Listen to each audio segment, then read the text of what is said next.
이 사사시대에, 그러니까 출애굽해서 가나안 백성들이 애굽에서 탈출해서 광야 생활을 거친 다음에 가나안을 정복합니다. 정복해서 사울 왕이 세워지기 전에, 왕정 시대가 있기 전까지의 시대를 사사시대라고 합니다. 사사라는 백성의 지도자들이 세워져서 그들이 이 12지파를, 가나안 백성들을 다스리던 그런 시기에 유다 족속으로 베들레헴에 거주하는 엘리멜렉이라는 사람이 있었습니다. 부인의 이름은 나옴이고요. 아들이 둘이 있었는데 말론과 기럐입니다. 그 흉년이 이 땅에 듭니다. 그래서 모압이라는 땅으로 이민을 가게 됩니다.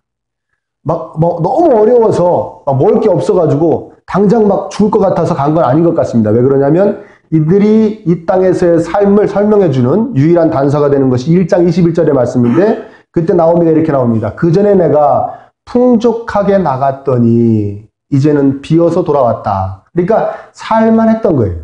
흉년이 들었지만 살만했지만 더 아름다운 삶을 꿈꾸며 모압이라는 풍족한 땅으로 이제 이민을 가게 되었던 것이죠. 그래서 간 것 같습니다. 가서 근데 이 엘리멜렉이 죽습니다. 그리고 모압 여인 중에, 그곳이 이제 모압 땅이니까 며느리 둘을 얻는데 오르박과 룻이라는 그런 며느리 둘을 얻습니다. 10년의 기간 동안에 아들 둘도 죽습니다. 그래서 이 세 과부가 남게 됩니다. 세 과부가. 지금도 홀로 되신 여자분들은 참으로 살기 힘든 시절이지만 지금하고는 비교할 수도 없는, 상상할 수도 없는 어려움이 있었던 시절입니다. 지금부터 약 한 3,500년 전 그때쯤 일이니까요. 사람이 사람으로서 일을 해서 모든 것을 얻던 시절이니까, 사람이 농사 짓고 사람이 짐승 기르고 사람이 만들어 쓰고 그랬던 시절이기 때문에 남자가 있어야지 남자가 없다는 것은 큰 타격입니다. 그때 이렇게 힘든데 떠나온 이스라엘이 풍년이 된 거예요. 좋아졌다는 소식이 전해집니다. 그러니까 나오미가 생각합니다. 이 시어머니가 생각합니다. 내가 빌어먹어도 풍년들은 고향 가서 빌어먹는 게 낫겠다. 그래서 며느리들에게 이렇게 얘기합니다. 다 친정으로 돌아가서 재혼해서 살아라. 나에게 무슨 너희들이 바랄 게 있겠냐. 그리고 이들이 다 이방인인데 이스라엘 사람들이 이방인 되게 안 좋아하잖아요. 그렇죠? 이스라엘에 가서 이렇게 썩 좋은 것을 볼 수가 없기 때문에 돌아가라고 그러죠. 친정으로 가서 재혼해라. 그럽니다. 이 오르바 룻 둘 다 울며 불며 거절을 합니다. 그런데 나오미가 너희들이 자꾸 이러면 내가 더 마음이 아프니까 제발 나를 봐서라도 친정으로 가라. 제발 가라. 그럽니다. 그래서 첫째 며느리 오르바는 친정으로 갑니다. 근데 둘째 룻은 이런 말을 하면서 남겼다고 그러는 거예요. 어머니, 저 친정으로 가라고 하지 말아주세요. 전 어머니 가시는 곳 어디라도 따라갈 것이고요. 어머니처럼 이스라엘인이 될 것입니다. 그리고 어머님의 하나님을 저도 열심히 섬길 거예요. 잘 믿을게요. 믿음 생활 잘할게요. 그리고 어머니 평생 모시다가 어머니 묻히는 곳에 저도 묻힐 겁니다. 제가 죽는 것 빼고, 어머니보다 먼저 죽는 것 빼고 어머니를 떠나면 제가 천벌을 받습니다. 하나님께서 저에게 벌을 내리시고 더 내리시기를 제가 원합니다. 맹세합니다. 이렇게 얘기를 하는 거예요. 간절히. 제발 어머니 따라가게 해달라고. 그러니까 나오미도 어쩔 수 없이 룻을 데리고 고향, 저 유다 땅 베들레헴으로 돌아가게 됩니다. 고향에서는요, 나오미가 왔다고 떠들썩하게 반깁니다. 근데 나오미는 참으로 참담했을 겁니다. 왜요? 남편도 죽고, 아들 둘도 죽고, 이제 거지꼴이 되어서, 며느리, 이방 그 민족 출신 며느리 하나 데리고 돌아왔으니까요. 룻은 이 보리 추수하는 밭에 떨어진 곡식을 주워다가 나오미를 이제 먹여 살리려고 합니다. 봉양을 하려고 합니다. 근데 마침 시아버지의 친척벌 되는 보아스라는 사람의 밭으로 우연히 가게 돼서 죽게 됩니다. 거기서 보아스가 룻을 발견하고 왠지 모르지만 그 룻을 돕기 시작합니다. 나중에 룻에 대한 소문도 듣습니다. 저렇게 시어머니를 봉양하려고 이렇게 여기까지 왔다, 이방 여인이. 그 자신의 종들에게 지시해서 룻을 특별히 보호해주고 룻을 도와주라고 합니다. 룻에게도 그렇게 얘기합니다. 얼마든지 부담 갖지 말고 마치 네 밭인 양 주워가고 물도 먹고 그래라. 이렇게 합니다. 그리고 마침내는 나오미와 룻의 기업을 물어주고, 기업을 물어준다는 것은 무슨 말이냐면 이들이 이 땅을 떠나기 전에 땅을 팔고 왔을 거 아니에요? 그 땅을 다시 사주는 겁니다. 이들의 관습입니다. 이들은 이 가나안 땅을 차지해서 땅을 12지파가 다 나눠 가졌는데 자기들의 땅이 자기 게 아니에요. 주인은 누구죠? 하나님이죠. 그러니까 관리자로서 누가 누구에게 소유권을 이전할 수가 없는 것입니다. 자기가 관리하는 적이 있어요. 그래서 만약에 자기가 특별히 어려움이 생겨서 땅을 팔게 되면 자기가 나중에 그걸 돌려받든가 희년에, 아니면 그 전에 자기 가까운 사람이 그 땅을 대신 돈 주고 사주게 되는 것입니다. 이해되십니까? 보아스가 그것을 해주는 거예요. 보아스가 아무 무슨 이득관계가 없이 그냥 친척이라는 이유 하나만으로 그 땅을 다시 사주고, 그리고 룻을, 그 이방 여인을, 주워 먹던 거지 같은 여인을 아내로 맞이합니다. 자, 이 룻기가 우리에게 주는 깨달음이 뭡니까? 조금 어렵더라도 고향을 떠나면 과부가 된다. 시어머니 말은 고지고대로 들으면 안 된다. 큰 며느리 고지고대로 듣고 떠나서 복 못 받았다. 친정으로 가서 새 출발하라고 한다고 진짜 떠나면 축복을 못 받는다. 어른 잘 공경하면 아무튼 잘 된다. 시어머니에게 효도하는 며느리는 복을 받는다. 시어머니에게 효도를 하면 부자 새신랑을 만나게 된다. 물론 이 이야기들 중에도 룻기에서 생각해 볼 수 있는 그런 것도 있습니다. 그러나 저는 이런 앞의 이야기들을 말씀드리는 것이 아니고, 하나님께서도 앞의 이야기를 집중적으로 들려주시려고 룻기를 우리에게 주신 것은 아닌 것 같습니다. 룻기는 모든 구약 성경이 그렇듯이 예수님과 떼어서는 설명이 되지 않는 책입니다. 그래서 룻기는 이렇게 끝납니다. 룻기 4장 21절에서 22절 말씀입니다. 볼까요? 한번 읽어보겠습니다. 시작. 살몬은 보아스를 낳았고, 보아스는 룻을 낳았고, 룻은 이새를 낳고, 이새는 다윗을 낳았더라. 룻기가 누구로 끝나는 것이죠? 다윗으로 끝납니다. 다윗은 누구의 조상입니까? 예수님의 조상입니다. 네, 맞습니다. 다윗은 예수님의 조상입니다. 예수님을 이렇게 부르잖아요. 다윗의 자손 예수여. 아멘? 그 다윗으로 다 끝나는 것이죠. 다 의미가 담겨져 있는 것입니다. 그리고 마태복음 1장에 예수님의 족보에 대해서 나오는데, 예수님의 족보에 딱 할아버지들만 쭉 나오는데 딱 4명의 할머니만 등장합니다. 그 중에 4명 중에 한 명이 누구냐? 바로 이 이방 여인 룻입니다. 룻은 그만큼 예수님에게 가장 중요한, 아주 중요한 인물입니다. 예수님의 우리를 향하신 그 은혜를 이야기할 때 아주 중요하게 여길 수 있는 룻, 그 여인인 것이죠. 근데 룻기의 주인공은 어쩌면 룻보다도 보아스가 아닌가 싶습니다. 보아스는 룻기에서 예수님을 예표하는 인물입니다. 예표한다는 것은 미리 보여주는 인물이라는 것이죠. 장차 오실 예수님을 미리 보여주는 인물이라는 겁니다. 성경에서. 보아스는 룻에게 또 나오미에게 조건 없는 사랑과 섬김을 베풉니다.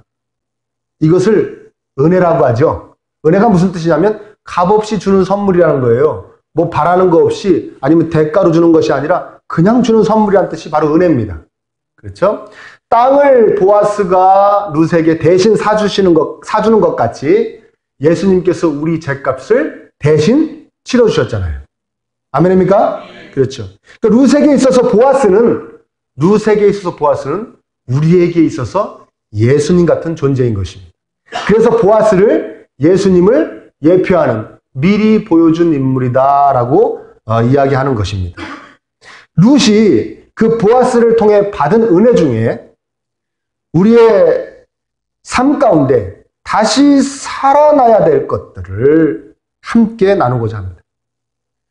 우리의 심령과 삶 가운데 반드시 다시 살아나야 할 것들. 예수님의 부활을 기뻐하는 부활주일에 그것을 나누고자 합니다. 부활을 입은 자들이라면 이런 것들이 있어야 되는데, 하나님이 그런 은혜를 주셨는데, 근데 살아나지 못하고 이렇게 죽어있는, 그 전에 있었는데 죽어버린, 마치 죽은 것 같이 있는 것들을 우린 다시 살려내야 되는 거예요. 죽은 것 같이 묻혀 있었지만 반드시 다시 살려내야 될 부분들에 대해서 살펴보려고 합니다.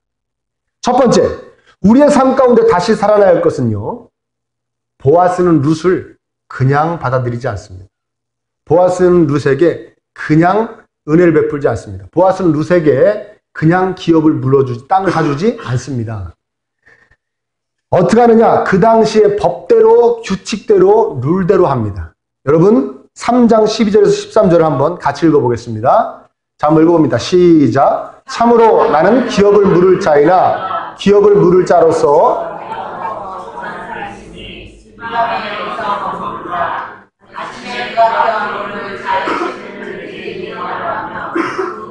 그가 그 기업 물을 자의 책임을 행할 것이니라. 만일 그가 기업 물을 자의 책임을 내게 행하기를 기뻐하지 아니하면 여호와께서 살아계심을 두고 맹세하노니 내가 기업 물을 자의 책임을 내게 이행하리라. 아멘. 자신보다 더 먼저 기업 물을 자격이 있는 사람을 찾아서 자기가 뭐 좋은 일 한다고 막 그냥 하면 되잖아요. 에이, 뭐 좋은 일 하는데 뭐 그런 게 무슨 필요가 있어? 아니죠. 하나님이 정해주신 룰이 있는 거예요. 자기보다 더 가까운 친척이 있는 거예요. 그 친척을 찾아서 당신이 땅을 대신 사주시겠습니다 하고 묻는 겁니다.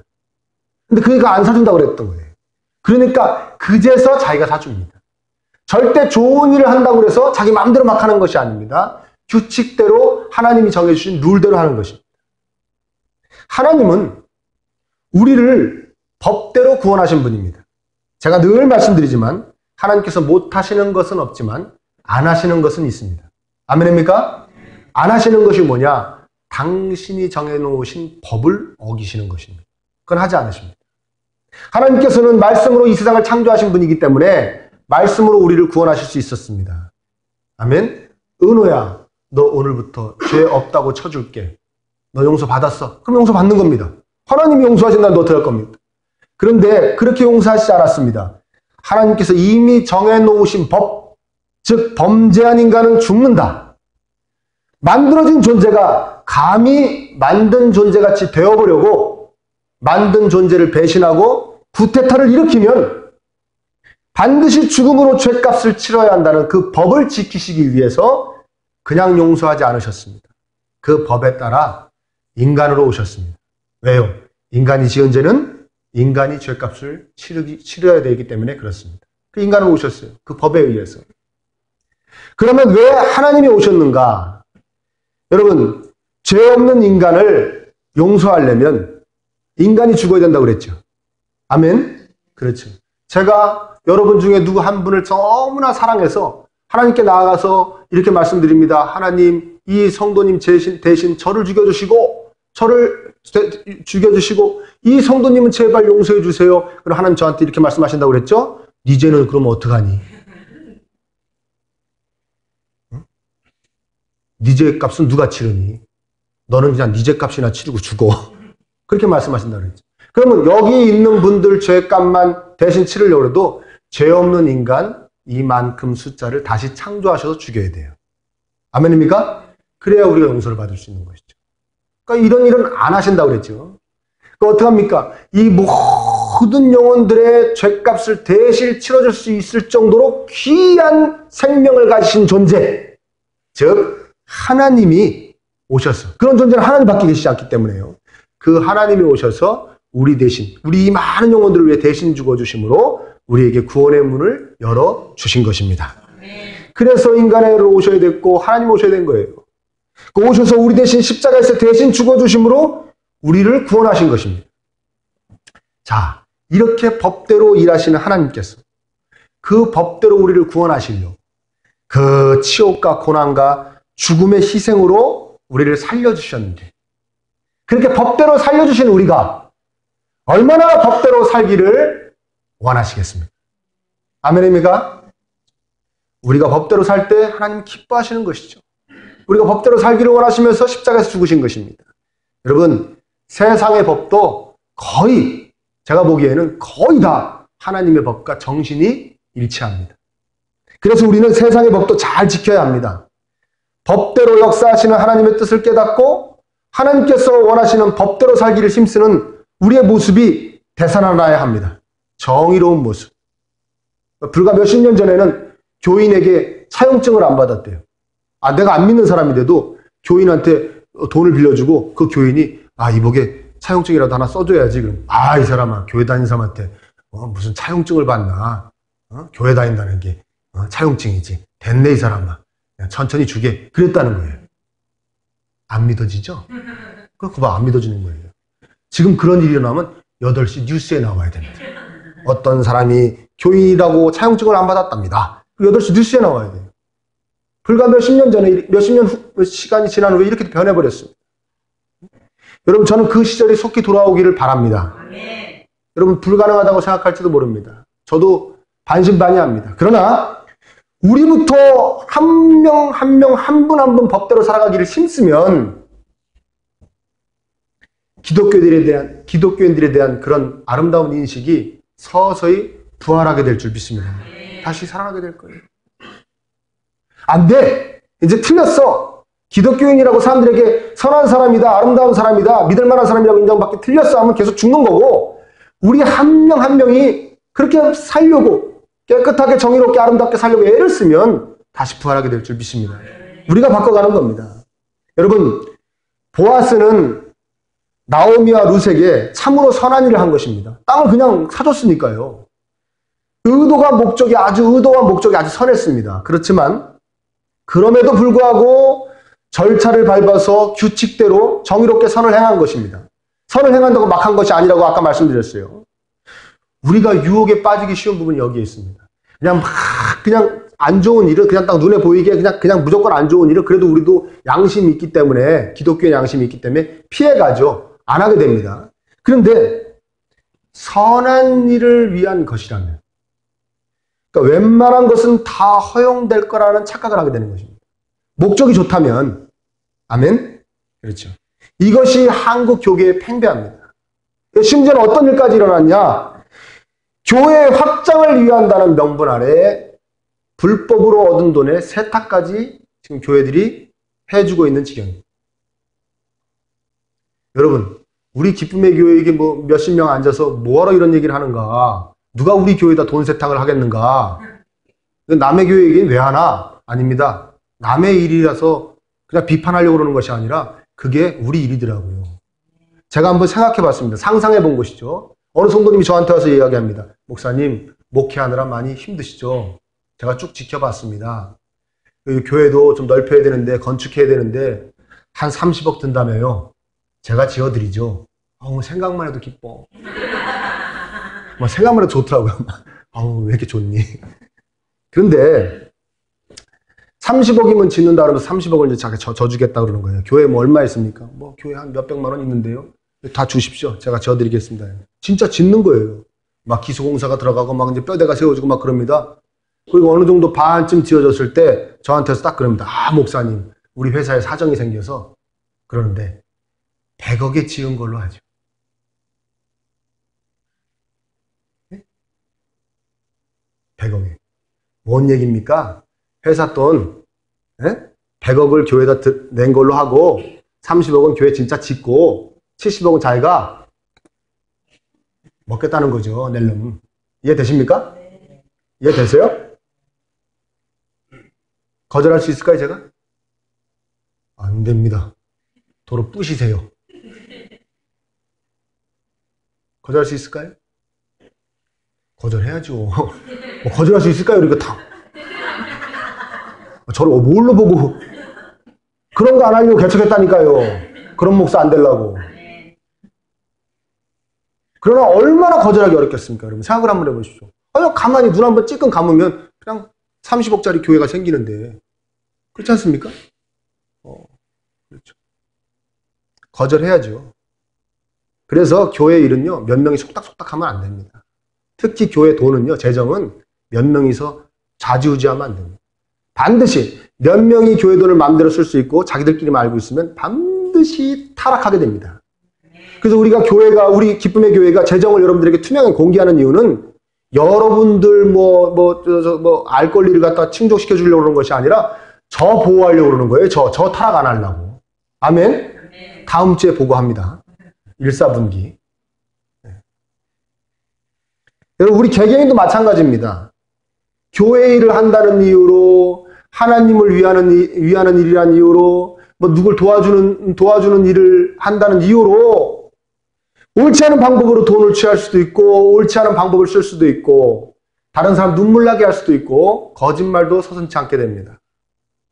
이렇게 생각할 수 있습니다. 뭐 누구 때리는 것도 아닌데, 아니요, 하나님의 마음을 때리는 겁니다. 뭐 누구 피눈물 나게 하는 것도 아닌데, 뭐 아니요, 하나님이 눈물을 흘리십니다. 예수님께서 십자가에서 죽으실 때 우리 정의롭게 살기를 바라시며 죽으신 겁니다. 피를 흘리신 겁니다. 대충 그냥 세상 사람들처럼 아이 뭐 이렇게도 한평생 저렇게도 한평생 뭐 대충 살지 뭐 그냥 편안하게 뭐 이렇게 까탈스럽게 그래 그렇게 살기를 바라시면서 십자가에서 피 흘리신 것이 아닌 줄 믿습니다. 그렇죠? 남의 일이 아닙니다. 여러분들에게 찾아오는 유혹입니다. 늘 찾아오는 유혹입니다. 정의롭게 사는 우리 모습이 진정한 성도다운 모습이 살아나기를 축원합니다. 두 번째로 우리의 삶 가운데 다시 살아날 것은요. 여러분 10절 한번 읽어보겠습니다. 오늘 본문 말씀 10절입니다.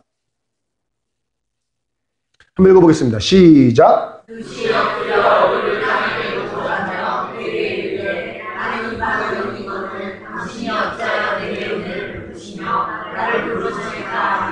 그렇죠.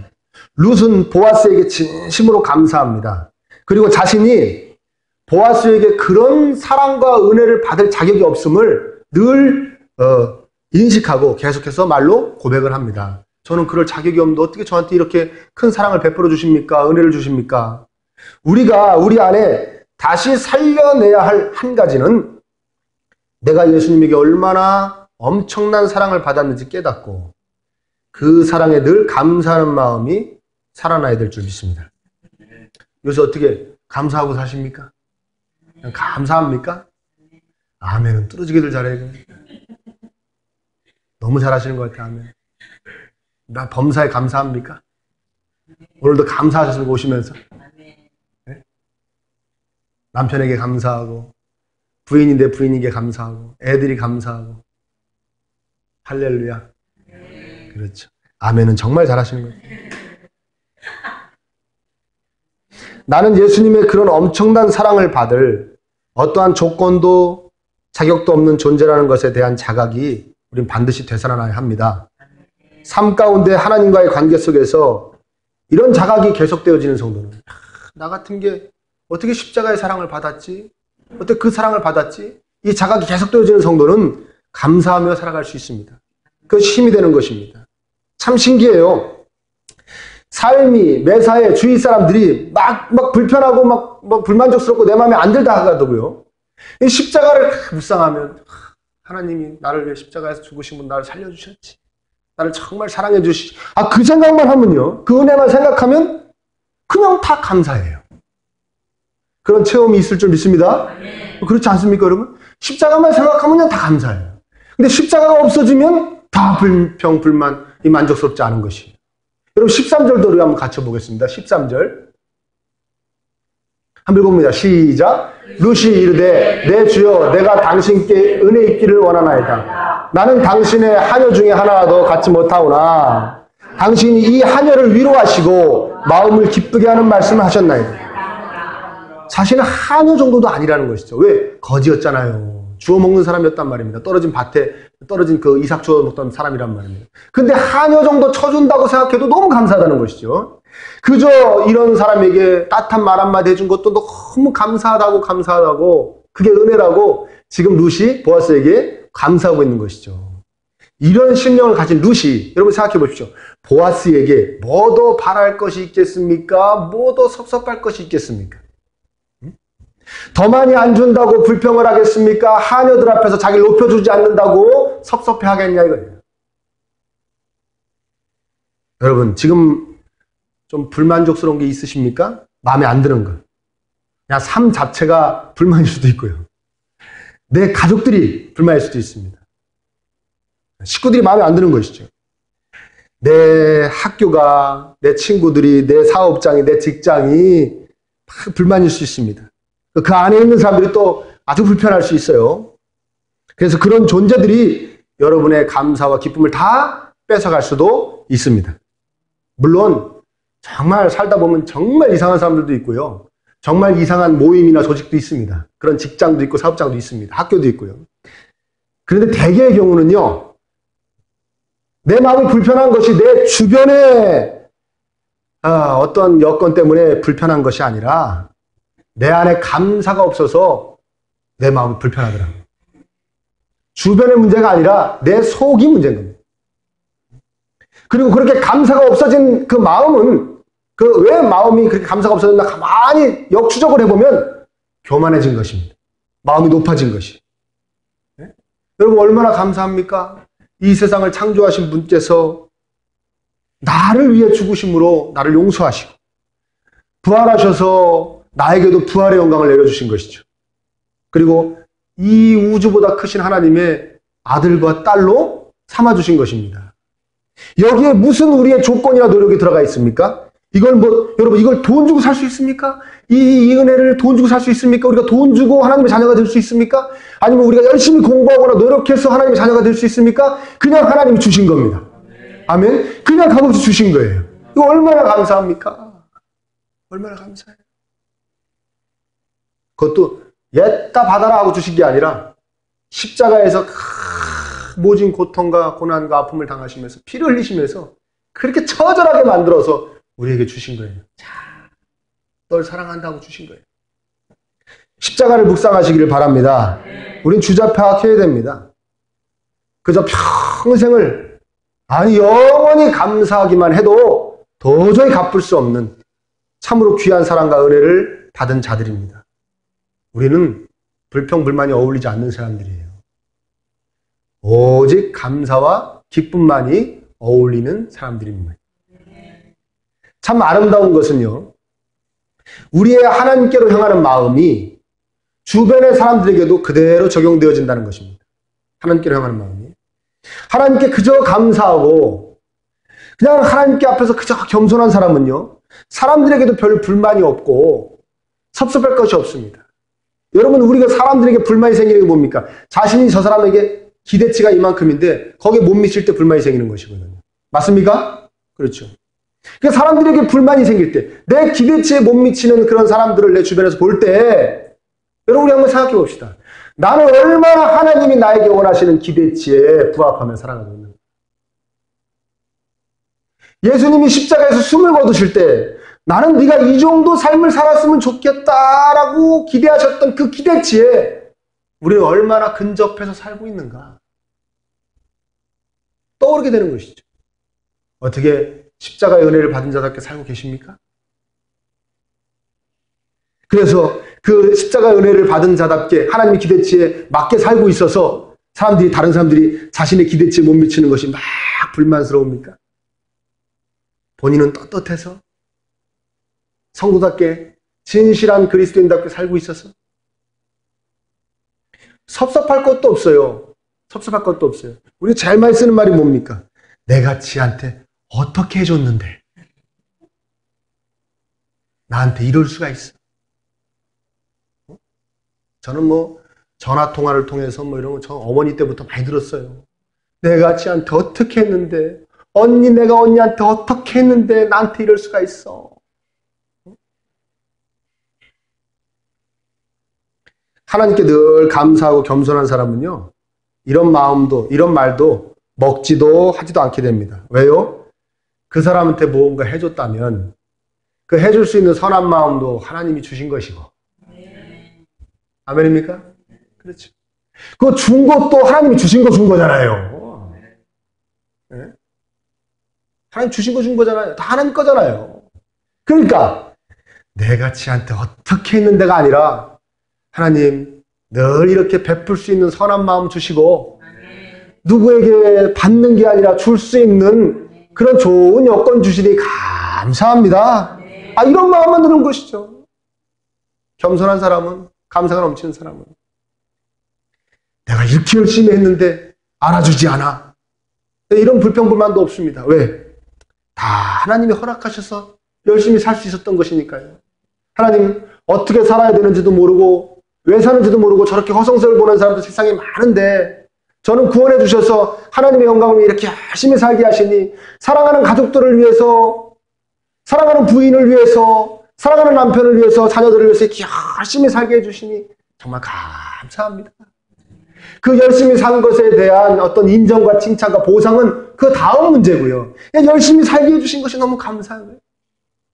몸이 아파서 열심히 살고 싶어도 못 사는 사람도 있고, 여러 가지 문제가 생겨서 정말 착실하게 살아보려고 못 사는 사람들이 있는데, 저는 이렇게 열심히 공부할 수 있게 해주시고, 열심히 직장생활 할 수 있게 해주시고, 열심히 사업할 수 있게 해주시니 감사합니다.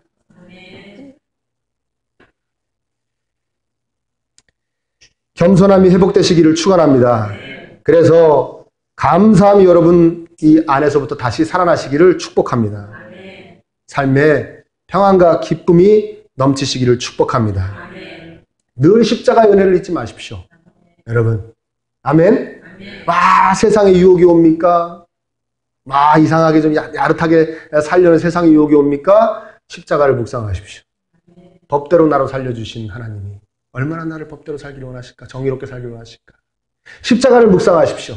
불평, 불만이 쏟아지고 짜증이 나고 세상 사람들이 내 마음에 통 들지 않을 때, 이 세상이 내 마음에 들지 않을 때 십자가를 묵상하십시오.